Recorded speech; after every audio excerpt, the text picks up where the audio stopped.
The whispers in room 306. It was almost midnight when Jake checked into the old roadside motel.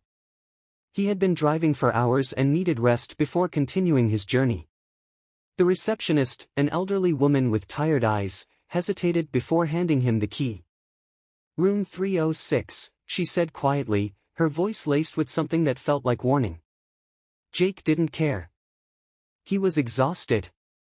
As he stepped into the dimly lit room, a chill ran down his spine. The air was heavy, stale, as if no one had stayed there in years. Ignoring the eerie feeling, he tossed his bag on the chair and collapsed onto the bed. Just as he was about to drift off, a whisper cut through the silence. "Leave." Jake shot up, heart pounding. He scanned the room, empty.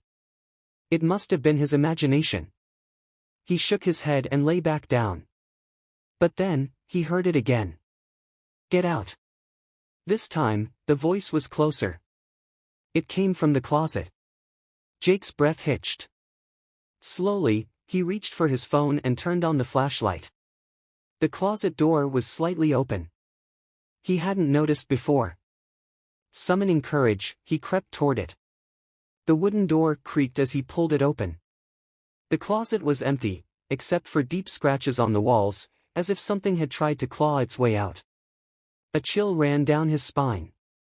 He turned to leave, but the door to the room slammed shut on its own. The lights flickered, and the whisper turned into a guttural growl. Something was in there with him. Jake bolted for the door, but it wouldn't budge. The air grew thick, pressing against his chest. He could hear the whisper turn into a scream. The room spun, the walls seemed to close in.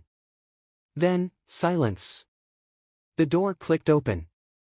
Jake didn't hesitate.